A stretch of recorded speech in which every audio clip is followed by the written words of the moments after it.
Let me just get my recording dialed. Okay.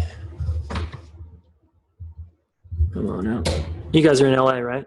We are. Where are you based? Sweet. Boulder, Colorado. Oh, nice. Yeah. Bold, easy. Love it. Yeah. All right, ready? Yeah. All right, welcome to the show, Alexi Panos and Preston Smiles. Yeah. Good to be here. What's up, high vibe people? Man, so much. So much. Yeah, I'll bet. I'm really grateful for your time, and I'd love to hear about your relationship. I want to hear about what you guys are up to in the world, and I want to, learn from you and have the listener learn from not only your intimate relationship between the two of you, but the work you do with people around relationship. You guys up for that? For sure. Let's dive in. We can make it right now if you want us to. Cool. That's cool too. That's welcome. Nice. For sure. Yeah.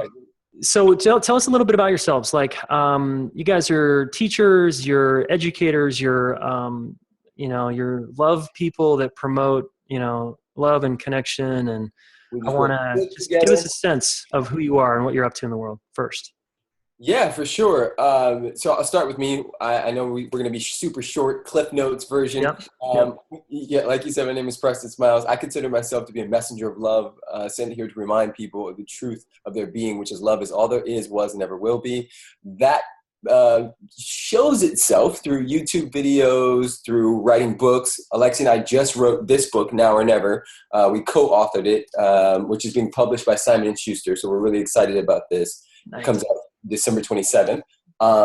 We lead workshops together. We have a company together. We have 3 6-figure businesses that we're moving into the 7-figure mark in 2017. One of which is called the Bridge Method. That is a 12-week online training program and the umbrella for the Bridge Experience and the Bridge to Love, which is a relationship course we're building right now, and a lot of other things that come from that. And then there's Preston Smiles International. All of this, for me, is a reminder and the same message, which is that underneath all of our stories that we have about each other, whether it be gay, straight, white, black, Christian, Muslim, Republican, Democrat, underneath all of that is our truth, and it has always remained, and that is love. Yeah, boom. Wow, thank you. So along with our joint stuff, I also have AlexiPanos.com, which is my own personal brand. And I consider myself an activator and instigator of human potential. And really, I believe that all of us have this source of wholeness that we can all tap into, but a lot of us are just in our own way. So the work that we do together, the work that I do on my own, and that Preston does on his own, it's really meant to activate people into that greatness and to have them see themselves in their wholeness, because really I think that's the journey that we're all on, is getting back to that. Yeah, killer. Damn, guys. All right. And how did you two get into this work around love and transformation and helping people be who they are at their fundamental nature? For both of us, it really started with our own journeys and kind of deep diving into this first. And for me, it started at a younger age. My mom was always really into this stuff. So I was in the car on road trips listening to Marianne Williamson and Tony Robbins on tape at like 8 years old. Went to my first Tony Robbins seminar at 16, did landmark education at 18. And then just from there, I had a couple like deep traumas in my life that really forced me to go inside. And I had a lot of the mindset stuff down, but I hadn't really spent time with the spirit and the soul and the shadow. And when I faced off with my traumas and my darkness, that's when I truly found the truth of who I was. And that compassion and that just deep resonance that I had from diving deep into that felt so good. And I found that piece of wholeness that I was looking for and kind of unconsciously searching for my entire life up until that point. And I thought to myself, I got to share this with people. I can't just keep this for me. It's too good. It's too juicy. It feels so amazing. And so I started just sharing it naturally with my friends and started kind of coaching them for free. And I was a television host, and a model at the time. So I was working all over the world, and I would be on sets, and I would be talking to the photographer and the makeup artist and coaching them through their divorce. I was like, man, I'm really great at listening and offering guidance. This could be something. And so I kind of like researched a career in it, and here we are. Wow. Okay, beautiful. Yeah. Preston? So for me, when I was 9 years old, I was taken out of the normal class with 30 kids and placed in a special education class. And I made up some stories about myself, that I was stupid, that I was less than, that I was the dumb kid. And within a few years, I was in a gang. I also started to overcompensate for that. So a people pleaser was born, and I started trying to figure out how to be good enough to feel good enough about myself and get that validation. At 11, I was smoking weed. At 15, I had a pretty scary sort of trauma happen where I had my first bout of intuition where I decided to not go on a joyride that I went on the night before and the night before and the night before. And everybody in that blue Astro van that I was in the day before was shot, and my best friend was shot in the head and died. And that scared me enough, because I didn't know how to hold it in my 15-year-old consciousness, because everything became real at that point, where I moved to Pittsburgh, Pennsylvania, to a small little city within there called North Allegheny, which was one of the wealthiest sort of counties in the U.S., and their high school was completely Caucasian, and I was the only black male at the school. And so I became like the Fresh Prince of Bel-Air, and everybody wanted to hang out with me. And I had this realization one night hanging with some friends. I joined another gang called Wexford Mafia, which was all like these Caucasian young kids trying to be tough guys. And I had a realization while we were riding my friend's BMW, while they were smoking weed, drinking, listening to Outkast, Tupac, and Biggie, that my friends were doing the same thing in LA, but getting two different results based on the environment and the expectation. And so I stumbled upon environmental psychology. I stumbled upon all kinds of stuff. And in that, I understood that the kids at my former school were going to jail, and the kids at this school were going to Yale. And that sort of made me realize that there was more. And so I went through a process. I went to college. I cheated my way through college. I went to graduate school. I made a decision that I wasn't going to cheat. I got straight A's. I was only one of two people in the entire class that got a 4.0. So I realized my genius, and that I actually was more intelligent than I ever gave myself credit for since 9 years old.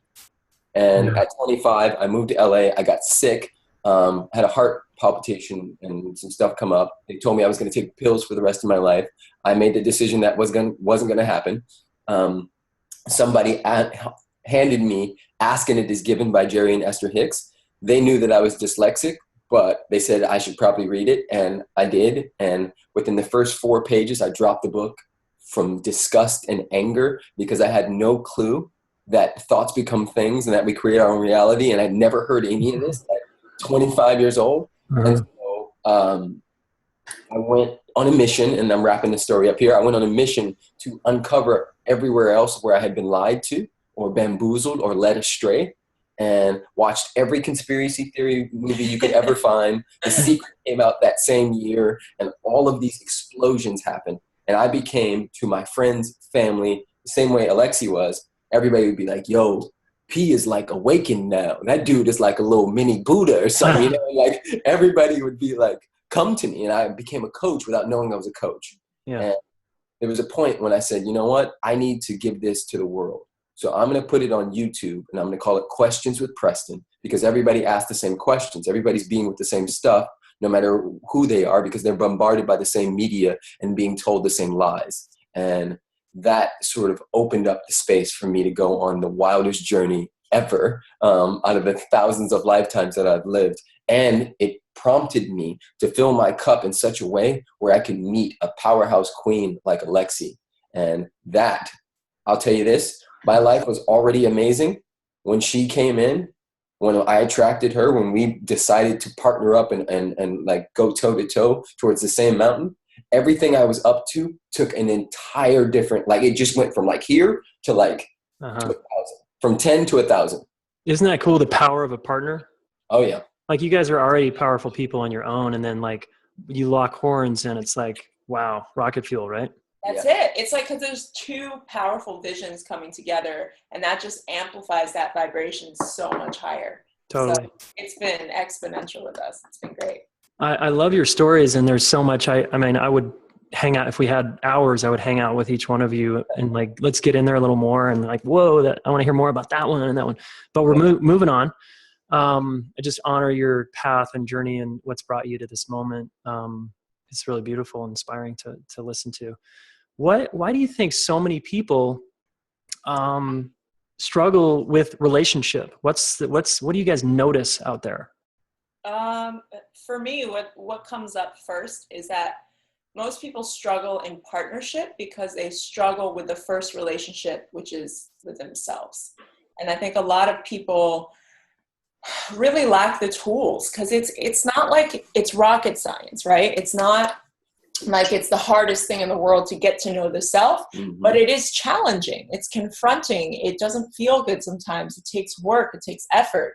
And I think a lot of people are lacking the tools to even know how to get into this thing called the self and to really understand it. And what happens is, when we're in partnership, we bump up against the edges within ourselves that we have yet to work on or to look at, because our partner is a mirror for all those things that still need to kind of rise to the surface to be healed.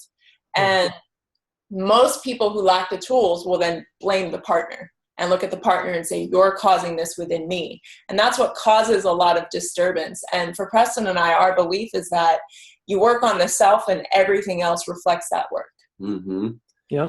I'll add to that and say, we have a show called the Partners in Shine show. That's our hashtag, Partners in Shine. And we were talking about this the other day on Facebook Live about how, we meet somebody and everywhere we go, and this is the thing that has been a game changer for Alexi and I, because it's not like we don't argue. It's not like stuff doesn't come up. All of our stuff comes up. But we have an understanding that before Alexi was ever in the picture, I had a backpack. And in that backpack was wounds and traumas and all of the stuff in which I have chosen in this lifetime. And in that backpack, we come and we meet people and we're like, hi, nice to meet you. And as soon as they do something that reflects anything that has to do with a wound or a trauma that I have in that bag, usually what happens is people run or they blame. And they repulsion. Which is number 2 in our new book, Now or Never, which is they don't take 100% responsibility. They do not take radical responsibility for what is showing up in their space. For us, when we get into something, yes, the ego flares up, but we have a shared language and understanding that there is no out there, that I'm always in a relationship with myself. So I get to look in that backpack and go, oh, that's the trigger called not good enough. That's the need to be validated. Oh, that's the insecurity, me wanting to control and manipulate the situation because I don't feel, you know what? Here's a funny thing. Alexi, before we met, and I know you're going to potentially ask us this because this is a really interesting, juicy story about something that almost turned into a fight last night. Okay. So Alexi and I met, when we met, and I can either tell you the story first or I'll just share what happened last night. So we're in bed and we've been working 14 hours on it, right? We take breaks, we go skateboarding, we do all that stuff, but we work a lot, right? And so we're in bed and we're like, we want to watch something that is straight mindless. Like, let's just watch something that has, nothing to, because we like to watch consciousness documentaries all the time. So we're like always. So you wanted a break from that? Yes. Yeah, we just wanted to. I literally said, I'm like, let's just be like regular people tonight and watch a comedy or something. Totally, The Simpsons or whatever. Yes, exactly. So we go onto HBOGo.com and we see that there's a few shows. One's called Leftovers, one is called Westworld, and one is called... A bunch that we've never seen. We've never seen it. And then one is called Insecure. And we recognized, or I recognized, she didn't even know, that somebody who she was formerly dating was one of the leads in one of these shows. And we were going to watch the show, and then my ego flared up. And I was like, I don't know if I feel comfortable with us watching a show with the dude you used to date before you met me, you know? Yeah. So we sort of had a conversation around that and then sort of let it go and chose another show. And then about 20 minutes into the show, I couldn't let it go. And I was like, no, we're going to watch the show, right? And she was like, it's okay, we don't have to. And I'm like, no, we can watch it because it's not going to beat us. That's not going to be something that's in our space, right? And so in that moment, instead of me, sort of closing up and making it about, my own insecurities, we faced it head on together, you know? And so like for me, that is a prime example of how when things come up for us, they don't last very long. Every once in a while we have a knockdown, drag out, like, because she's an A-type personality that knows how to get in her masculine very fast. I'm an A-type personality that knows how to stay in my masculine for a long ass time. And so sometimes we bump up against each other. But we also understand that at any given moment, we are always style flexing, and that the true power tool is to shift into neutral, because from neutral, you can go anywhere and do anything. Yeah. But that's a lot of work and a lot of, personal accountability, which again, it's so simple, but it's complicated when the ego's involved. It's really complicated. What a great metaphor. It's like you're watching the show of ego, right? Yeah. And you chose to like relate to it as opposed to run away. Yeah. And that's warriorship. And that's kind of, I'm guessing you guys talk about that in your book, because you strike me as warrior style people. Like you were like 20 minutes in, like, no, we're not going to let this beat us. Yeah. That's mindset stuff. Like, damn. I think a lot of people get caught there as like, oh my God, I'm jealous, or this is a problem. And they move away from instead of toward, right? Yeah. That's it. And it'll always chase you. That's the thing we know. That's it. It will keep popping up in so many different masks. Yeah. Until we're ready to face off with it. So our whole thing is like, let's not keep sweeping this under the rug. Let's deal with it head on, because it's here for our highest good. And when we look at it with that perspective, it shifts the whole dynamic of disagreement. Because I'll be honest, prior to our relationship, disagreement felt a little icky for me. It felt like a possible end. It felt like chaos. It felt, because I love peace. I love keeping the peace. That's like my jam since I was a kid. Yeah. Because I grew up with a lot of chaos. So it's been really helpful for me to just kind of change my mindset around disagreement and recognize it's the opportunity for growth and deeper understanding.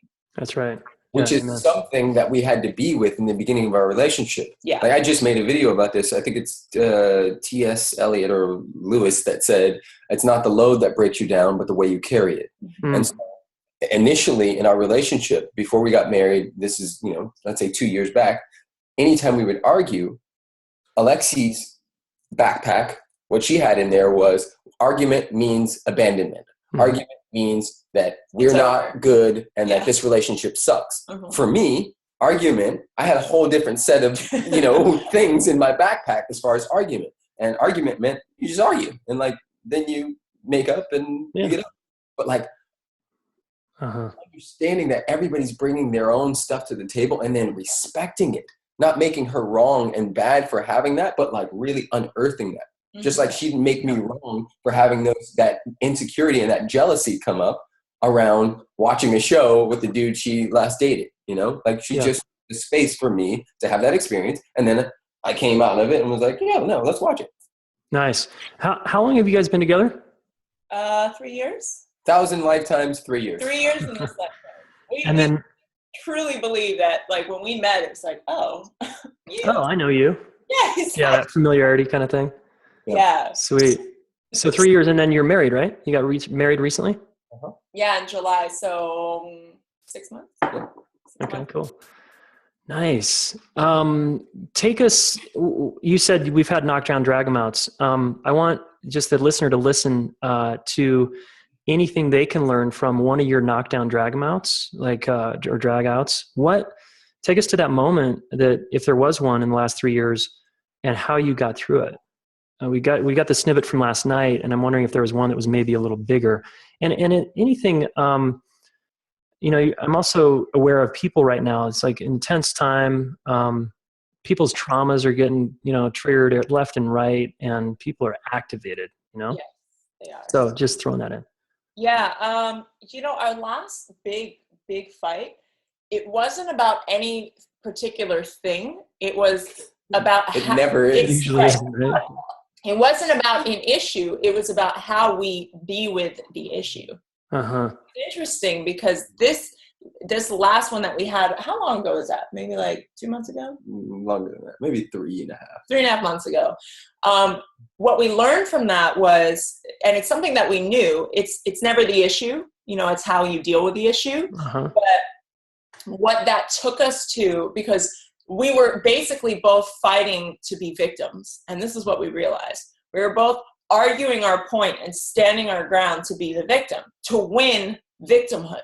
And what was the content? It was literally how we were arguing. About whatever, about like the weather or traffic or something. No, it got started on a conversation that we had a meeting with somebody who mentioned this book that she was writing about women being basically judged in a business role and not given equal treatment as men. And it's something I bring up all the time that I experience at conferences with a lot of males where it's, there's just a different experience that they have with Preston than what they have with me. Sure. And I also am not a victim to that story, and it's allowed me to rise up and do all sorts of great things.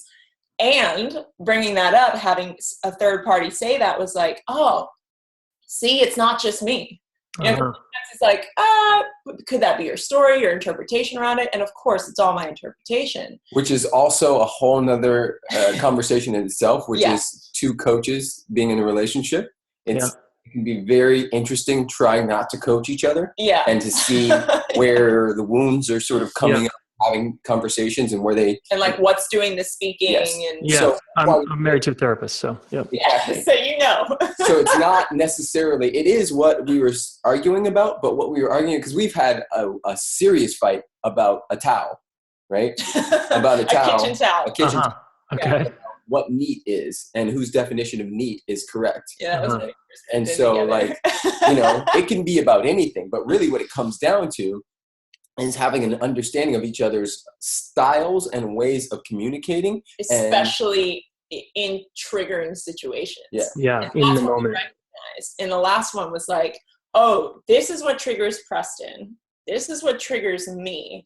And we're both doing the polar opposite thing to help the other person. Yeah, right. Who we care about, because we'd rather be right in our victimhood than be in partnership. Yeah. And it was really just a fascinating unfolding of how we were both just like giant 5-year-olds pounding our feet and sticking like, no, I don't want to be the one to say I'm sorry. I don't want to be the one. You should. It's your fault. And we were both playing that game. And at some point, we just both recognized how ridiculous it was and called ourselves on our own BS and really then had a real conversation. And it was like, okay, let's stop the dramatics for a second. Yeah. And you guys, I'm guessing that's a really mature move. That takes the growth development work you've done in the past to get to that point. Would you say that's true? Totally. For sure. And here's the thing. I'm going to say it's probably true for you, but it was definitely true for me. The entire time, because I've done so much work, the entire time I was putting my foot down and being stubborn and fighting to be a victim, I knew the right effective thing to do. I knew what to do. Right. Yeah. I knew. And that killed me even more because I knew I had like that little angel going, really, Lex? What are you doing? Right. Come on. That was not the right move. And I kept going, shut up, not the right time. I need to win this thing, Yeah. And what was interesting about it is that little angel, that voice got bigger and bigger. And I think because I had the awareness of what I was doing and I kind of had that objective perspective of how I was behaving, it really allowed me to get out of it much faster than if I didn't have those tools. Because if I didn't have those tools and if I didn't have the awareness, I would have just sat there in my victimhood waiting for him to apologize. Or I would have pretended like everything was fine and then bring it up 3 months later. Totally. I think a lot of people do. how does one develop that capacity? What have you guys personally done to develop the capacity to kind of step out and kind of witness and go, oh, there I go again, I'm doing that thing? Yeah. So we could sit here for 10 days on Right. how to develop that. We've done. I'll say that I'm going to go Like back for the listener, like any tips that they, for them kind of thing. Yes. So I'm going to reverse engineer even the heat of a battle, right? So you're in the argument, right? It's like, I could just, right? So one of the things that we've come to understand through studying and without even knowing the science behind it, just really getting, is that especially men, because we are not necessarily raised in a society to communicate much, when in the heat of a battle, that is a fight or flight scenario. And in fight or flight, men especially do something called flooding, where their brain gets flooded and they don't have as many options. So what usually happens, and this is one of the reasons why, and I'm not condoning this at all, and I have never been this, men end up hitting women in relationships where they're arguing, is the woman has all of her capacity. So she's saying everything really fast, and he's flooded. And in that flooding, he's in his fight or flight, and he doesn't have all of his brain capacity. Yeah. So what usually happens is the man either strikes or runs away and slams the door because he needs to actually take, and this is the tool here, a conscious breath and change his neurology and his biology, right? Physical state. Because in the physical state of fight or flight, which is what that feels like, it's an ego death when you're in an argument, period, all of us. But especially when it's someone you love, especially when it's someone who you're so convinced that they're wrong, right? Changing the actual physical location, in which this is one of the things we had to work through, because that really works for me. For Alexi, in the beginning, she took that as abandonment. Like space. You're saying space works for you. Yeah. Actually, so Preston used to, during those flooded moments, used to leave. And for me, that's you're like, he doesn't want to fix it. That's how I took it, right? Oh my God, he doesn't care. He doesn't want to fix this. Because for me, I'm like, well, let's just get to the core of this. And he's like, I can't do this right now. Yeah, I need a big timeout, whatever. Yeah, so we actually had to, when things were good, come into a conscious agreement together as a couple as to what that space and time looks like, something that works for him, but also works for me. So I needed to hear from him that was his way of caring, and that was his way of saying, this is really important to me and I want to fix it. But I know in order to fix it, I need to go do this. You know? Totally. The tool is to take a conscious breath, many of them, 4 at least. Move the physiology, actually change your state, because you can totally see when someone's in fight or flight, and it's usually fight in those times, that everything is, and there's not like tunnel vision. And yes. So that in itself will be a game changer for both sides, but especially men in arguments, because we are not as apt and as used to using our language to communicate. I mean, it's like we're not as agile, right, in those moments. Yes. Yeah, and I'll say too, for me, what's really worked is getting out of the taking it personal. Yes. So everything, when we first got together, like his tone of voice, the way his physiology was presented to me. I mean, women look at everything. Yeah. Well, that's how we read each other, right? Is we're looking at every little cue and tone, and that's it. And a lot of our communication, most of it is physical. So I was taking all of that communication, whether it be verbal, physical, however it was coming out, I was taking all of it personally. And I was saying, oh, this must mean.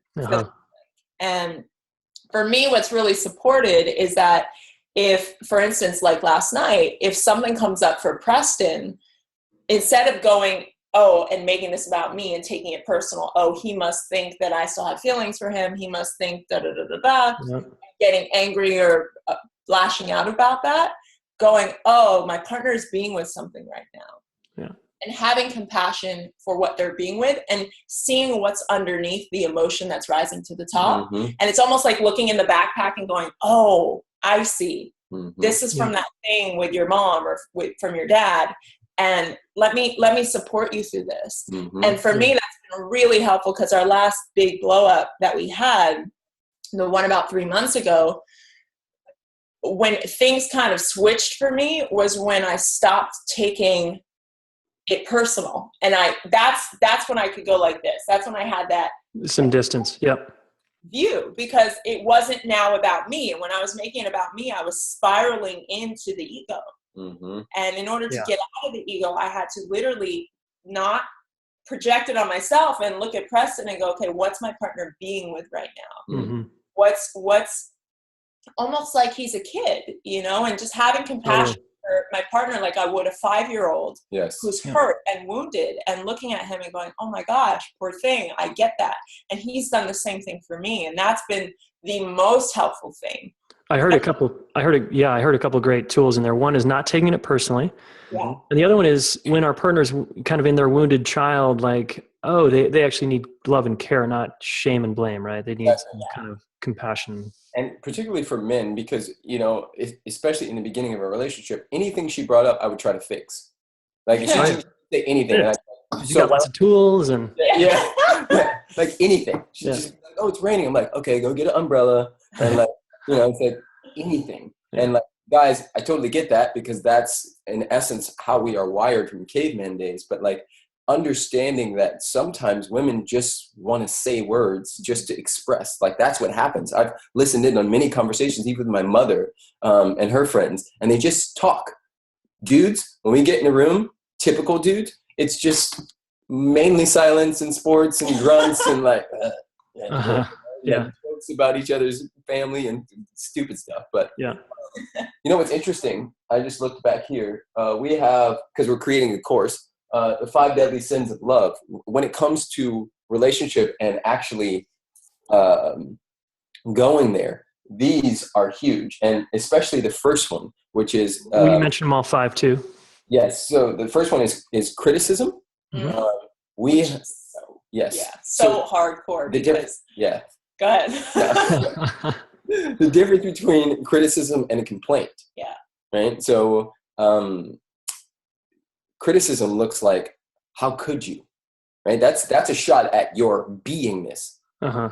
A complaint looks like, hey babe, could you potentially take out the trash? Like, I know you said you would, and you potentially forgot. Could you make sure you do that for now on? Or we're talking about 2 different things. Yeah. Okay. One is a shot at someone's character. Another is just a complaint about something. About their behavior they're doing in the moment. So criticism would be something like, God, you never take out the trash. You never help me around the house. Yeah. Because then it's always, raise your voice at me. Yes. Yeah. Which is clearly untrue, and that can make someone really upset, when we play in the always and talk about their character. The other one is contempt. You want to handle that one? Contempt is really about like, what are you focused on with your partner? So if you notice in the beginning of relationships, things are really good. And it's because the majority of our focus is on the things we love about our partner and what we appreciate about them and how amazing they are. And then we pretend like 3 months, 6 months, 3 years down the road, I don't know what happened to us. Well, listen, you're with the same human. It's just your focus is on something different. Mm-hmm. And most of us, our focus slowly slips from appreciation to contempt of the things that they're not doing right, that were essentially always there, but you just weren't focused on them as much. So that's like where your focus is directed at is super important. Yeah, cool. Stonewalling, taking things personally. Yep. Shutting down, which is also very typical to men when things explode and just... Yeah. I'm going to go into my nothingness here. Yeah. Feels way better. Yeah. Okay. What else? What's another one? We have criticism, contempt, defensive,ness, which we all know never works. Shutting down, lying, and taking it personal. Yeah. Which, none of those are necessarily helpful or effective in a relationship. And we're breaking those down and making an entire course around it. It is not up yet, so don't look for it. But okay, cool, no problem. Process right now that you're seeing behind it. Yeah. All right, we'll write those down in the show notes though for the listener. Great. Cool. I know we're kind of winding down. I just have hundreds of questions, so I'm filtering through my brain here to ask a couple more. What you talked about the victim, Alexi, before. This is like rampant, right? The victim in us that wants someone to blame. And how do you guys coach people and teach people about the victim? How do we work with the victim inside of us in a relationship? That's a great question. That's also in our book. It is. Victim versus victim consciousness. Yeah. Ooh. So there is a distinct difference. So, a lot of people say, yeah, but this happened to me. And while things happen, and we totally understand that things happen, everything is neutral. And we as human beings, we need to give meaning to things with our judgment tool to understand things and to feel like we're in control again. Mm-hmm. So we often say with our clients, especially in a disagreement that comes up in the relationship, we say, just give us the facts, give us the neutral event as if you were a camera watching the thing. So-and-so stepped in, this happened, just give us the facts, don't make it mean anything. And we'll literally call them out. Oh, you're making it mean that. That's a story. That's a story. Exactly. That's a story. What's the fact? And fact versus story is a really tricky thing because our languaging as humans, we say, well, the fact is, and you hear it on the news, we're always throwing this word fact around as if there are that many facts in the world. Yeah. Most of them are interpretations. Most of them are stories or biased opinion. So what we get to do as responsible, conscious adults is really take ownership of what is fact and what is story. Totally. And okay. That is the game changer, because once you can delineate between the two, you can say, oh, okay, so here's what I'm making this mean. Yeah. And once you have the meaning that you're giving it, that you're assigning the facts, then you unpack the meaning. Okay, what's the feeling I'm looking for underneath this meaning? I'm looking for attention. I'm looking for love. I'm looking for worthiness. I'm looking for wholeness. I'm looking for assurance. What's the feeling that you're looking for underneath that? Okay. And then once you unpack that feeling, then you start to go, what's this feeling associated to? What was my earliest memory of searching for that feeling? Oh, it was when I was 9 years old and ostracized by my friends at school because a boy said he liked me, or whatever it is, right? Yeah. You can trace it back. Can we use an example? Like an example, people might say, I was abused. Help us fact versus story there. How do you guys work with that? That's a great thing. So we actually talk about that in the book, because I am a victim of a sexual trauma and assault. I was raped at 20 years old. And did that actually happen? Yes. If there was a camera there. Undeniable. What's that? Undeniable fact. Undeniable fact that it happened. Okay. Now, I was a victim to what occurred, the fact that occurred. Yeah. Now, the story I make up about what that means now in my present, my victim consciousness or my empowerment. And that's the difference. A lot of people are holding on to their victim fact. Yes. And bringing it into their present with victim consciousness. Which is why we always ask them, what's the payoff? Yeah. What do you get? What are you getting out of this story? Exactly. And a lot of people have gotten a lot of attention, a lot of love, a lot of rescuing. That's it. Yeah. From being sick. Like if you think about it as children, when did you get the most love from your parents? When you were sick. Yeah, when I was sick, man. Right. Chicken soup and the TV all day long. Toast. What do you want to watch? Yeah. What can I get for you? Oh, how are you feeling, honey? Yeah. The most love in pain. So guess what we've been programmed to take with us into adulthood? Oh, if I'm in pain and if I share my pain with other people, they'll feel bad for me and love me more. And that's the difference between victim consciousness and victim. So nice. Abuse can be a really tricky thing because it's something that, nobody wants to go through. It's a super traumatic event. But if you can look at it from a space of empowerment in the present moment, because it's not here right now. It's not here right now. It might have happened when you were 9 or 20 if you're in my situation. Yeah. So what do you choose to do with it right now? For me, it was one of my greatest gifts. It was the thing that sent me down the rabbit hole of spirituality and getting to know myself. That's super inspiring to hear about. Yeah. And it's the thing that truly taught me what forgiveness and compassion is. So, and I have to add this because it is here right now. Every time we retell that story, it's here right now and it lives in the body and lives in the cells. And then people turn around and they have cancer and they have all of these different diseases, and they say, I don't know how it happened. And one of the things we teach and show people is that the context determines the content. That how you show up in the world determines what shows up in your world. That's And right. so if you are constantly repeating this story, whether it be verbally or just internally about how carrying you it are with a you. victim, then you're actually, that's landing in the body, landing in the cells. And, you know, just like anything, if you treat it bad for long enough, it's going to break. Yeah, that's right. Wow, that's really beautiful, guys. Thank you. I just think we're at this time where we really need to continue to reframe this victim story. Yeah. And I love, you know, I teach that as well. And how do we move from victim to warrior to empowerment, right? That's it. And that's an inspiring story. So thanks for the, you know, just being you guys and sharing it like it is. For sure. Where can people find out more about the two of you and what you're rocking out there? Now or never thebook.com, because we have that coming out and it's freaking awesome. This is the best thing we've ever written. We co-authored it. It's amazing. We Okay, I want a copy. I'll get one. Yeah, we literally jam-packed it with all of our tools because we get that there's a lot of new age self-help theory out there that's really good, but it's missing the actionable, tangible tools. And that's what we jam-packed it with for people. And we're speaking like we speak. And like how, I'm not going to say how normal people speak, but like, it's like. But how you two just normally hang. Yes, it's like, wow, those are, you know, theory and science and also like beautiful stuff, but it's all wrapped in these stories and packages and it's fun and it's biting and it's like, dude, get the hell out of here. Like we talk like how we talk, but it's fantastic.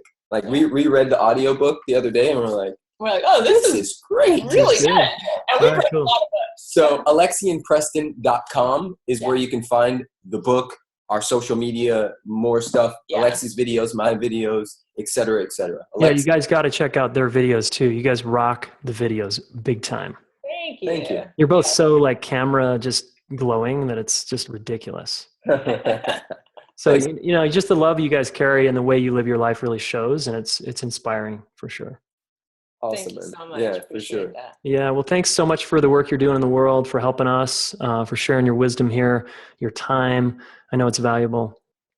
Thanks again. All the best to you guys rocking it out. Of course. Thank you. Boom. Yep. Nice. Sweet. Oh man, it was hard to stop and cut myself off there because I have so many questions. I just like hanging out with you guys. So thanks for just a lot of good stuff in there. For sure, man. Awesome. Yeah. Hopefully it supports your community and they get some good value out of that. When are you going to release this, Jayson? I would say, you know, I have some flexibility there. I would say probably around Christmas, New Year's-ish. And if you guys have a preference, I can steer something if you want. Yeah, if you could release it on the 27th, that would be awesome. But what day do you normally release on? We release on Wednesdays. What's the 27th? So maybe the 28th or the... Yeah, 28th or 29th. 28th, yeah. 28th. Could we do the 28th? Yeah, that works. Love that. All right, sweet. Yeah, I'm psyched to introduce people to you guys. You guys are like, I just love the vibe you're bringing because there's something about, you guys could be lumped into that new age category, but you're doing that so differently. Yeah, we're not there's like... something street level, like just grassrootsy that just feels different than like this airy-fairy shit. Like, That's because everybody's trying to pretend like they have their lives all worked out, which is bullshit because everybody's fucking going through the same stuff. Yeah. Totally. Yeah, totally. All right, cool. Well, I hope I get to meet you guys one day in person. I'm sure. Hang out. Yeah. All right. Later, brother. Thanks, guys. I'll send you an email when we're getting close to live and then the day we're live. So you guys, anything you can do to share it would be great. Awesome. All right. Later, man. See you. Bye.